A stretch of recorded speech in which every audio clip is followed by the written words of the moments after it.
Hi hello friends, நீங்கள் பார்த்துட்டு இருக்குது நம்ம ஆட்டக் தமிழ் சேனல். இன்னைக்கான வீடியோவில் நம்ம இதை பற்றி பார்க்க போகிறோம் அப்படின்னு கேட்டிங்க அப்படின்னா, கலைஞர் மகளிர் உரிமை தொகையிலேருந்து வந்திருக்கக்கூடிய ஒரு சூப்பரான ஒரு அப்டேட்டை பற்றி தான் இந்த வீடியோவில் நம்ம வந்து பார்க்க போகிறோம். அதாவது நிறைய பேர் தமிழ்நாட்டில் எதிர்பார்க்கக்கூடிய ஒரு விஷயம், கலைஞர் உரிமை தொகையானது எந்த ஒரு பாகுபாடும் இல்லாமல் எல்லாருக்குமே வந்து இந்த உரிமை தொகையை மாதம் 1000 ரூபாய் என்ற உரிமை தொகையை வழங்க வேணும் அப்படின்னு சொல்லிட்டு நிறைய பேர் கோரிக்கையும் வச்சிருந்தாங்க. இதற்கு இடையில வந்து பார்த்தீங்க அப்படின்னா, தேர்தலுக்கு முன்னாடியும் சரி அதற்கு பிறகுமே வந்து நம்ம அமைச்சர்கள் அவர்களும் உதயநிதி ஸ்டாலின் அவர்களும் பாத்தீங்க அப்படின்னா கண்டிப்பா இந்த உரிமை தொகையானது எல்லாருக்குமே வந்து வழங்கப்படும் அப்படிங்கிற ஒரு இன்ஃபர்மேஷனை கொடுத்திருந்தாங்க. இதற்கு கூடவே அமைச்சர் இப்போ எஸ்.எஸ்.ஆர். ராமச்சந்திரன் அவர்கள் வந்து பாத்தீங்க அப்படின்னா கண்டிப்பா இந்த ஜனவரி மாதம், அதாவது 2025 ஜனவரி மாதம் முதல் ரேஷன் கார்டு வைத்திருக்கக்கூடிய எல்லாருக்குமே இந்த கலைஞர் உரிமை தொகையானது வழங்கப்படும் அப்படிங்கிற ஒரு இன்ஃபர்மேஷன் வந்து கொடுத்திருக்காரு. இதற்கு கூடவே யார் எல்லாம் ஓஏபி, அதாவது முதியோர் பென்ஷன் வாங்குறதுக்காக அப்ளை பண்ணி ஆர்டர் காப்பி வாங்கி வச்சிருக்கீங்களோ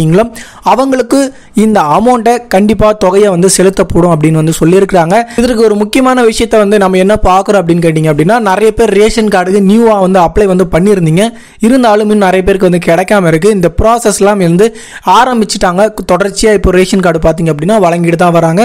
அந்த ப்ராசஸ் வந்து நடந்துட்டு இருக்கு. கண்டிப்பா இந்த ஒரு டிசம்பர் மாதத்துக்குள்ள, அந்த 2024க்குள்ள நீங்க ரேஷன் கார்டு வாங்கி வச்சுட்டீங்க அப்படின்னா கண்டிப்பா உங்களுக்கு 2025 ஜனவரி மாதத்திலிருந்து இந்த கலைஞர் உரிமை தொகையானது உங்களுக்கு ரேஷன் கார்டு இருந்தாவே வந்து வழங்கப்படும் அப்படிங்கிற ஒரு இன்ஃபர்மேஷன் வந்து கொடுத்துருக்காங்க.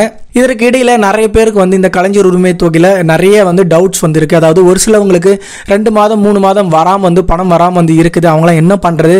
ஒருவேளை இந்த ஹெட் வந்து வாங்கிட்டு இருந்தவங்க, அதாவது உரிமை தொகை வாங்கிட்டு இருந்தவங்க ஒருவேளை இறந்து இருந்தாலோ அல்லது திருமணமாகி வேற வீட்டுக்கு வந்து போயிருந்தாலோ இந்த மாதிரி சுச்சுவேஷன்ல இந்த அமௌண்ட்டை எப்படி வந்து நம்ம வாங்கி பயன்பெறுது அப்படின்னு வந்து நிறைய பேர் வந்து கேட்குறீங்க. இதற்கான எல்லா டீட்டெயிலுமே வந்து நிறைய கன்ஃபியூஸாக வந்து இருக்கீங்க.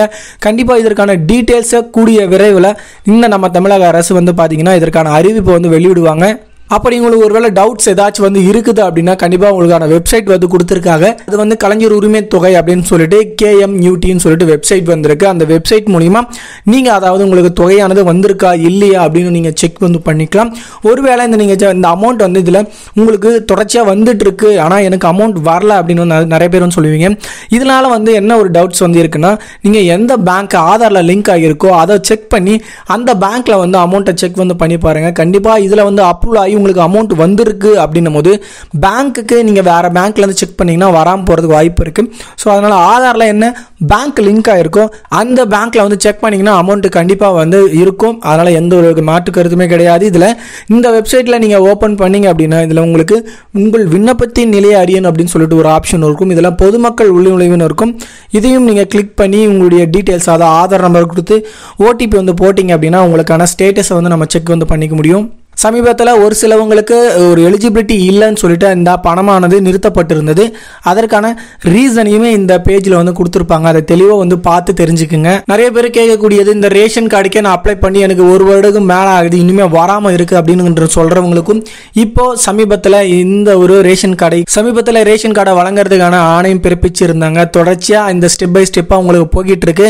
அது தெரியாதவங்க கண்டிப்பாக உங்களுடைய டிஸ்ட்ரிக்டில் இருக்கக்கூடிய TOS ஆஃபீஸ், அதாவது உங்கள் தாலுக்கில் இருக்கக்கூடிய TOS ஆஃபீஸை கான்டாக்ட் பண்ணிங்கன்னா இந்த ரேஷன் கார்டுடைய சம்மந்தப்பட்ட எல்லா டீட்டெயிலுமே தெரிஞ்சுக்க முடியும். கண்டிப்பாக இது வந்து ஒரு மிகப்பெரிய ஒரு வரவேற்கத்தக்க ஒரு இன்ஃபர்மேஷன் அப்படின்னு சொல்லலாம். நிறைய பேர் இந்த கலைஞர் உரிமை தொகையானது ஒரு சில எலிஜிபிலிட்டியோட தான் இந்த ஒரு தொகையானது வந்துட்டு இருந்துச்சு. இப்போ வந்து எந்த ஒரு ரெஸ்ட்ரிக்ஷனுமே இல்லாமல் ரேஷன் கார்டு இருக்கக்கூடிய அனைவருக்குமே கலைஞர் உரிமை தொகையானது வழங்கப்படும் அப்படின்னு வந்து எதிர்பார்க்கப்படுது அப்படின்னு வந்து சொல்லியிருக்காங்க. கிட்டத்தட்ட இது வந்து ரேஷன் கார்டு தமிழ்நாட்டில் 2,25,10,000 பேருக்கு மேலே வந்து கார்டு வந்து கொடுத்துட்டு இருக்காங்க. டே பை டே பார்த்தீங்க அப்படின்னா ரேஷன் கார்டும் அப்ரூவல் ஆகிட்டே தான் இருக்கு. ஸோ அதனால இந்த அப்ரூவல் ஆகக்கூடிய எல்லாருக்குமே கண்டிப்பாக கலைஞர் உரிமை தொகையானது கிடைக்கும் அப்படின்னு எதிர்பார்க்கப்படுது. ஒருவேளை இந்த கலைஞர் உரிமை தொகையில் உங்களுக்கு ஏதாச்சும் வேற எதனா சந்தேகங்கள் இருந்துச்சுன்னா தாராளமாக நீங்கள் CM செல்லுக்கு கால் பண்ணி உங்களுடைய கம்ப்ளைண்ட்ஸ் வந்து ரேஸ் பண்ணலாம்.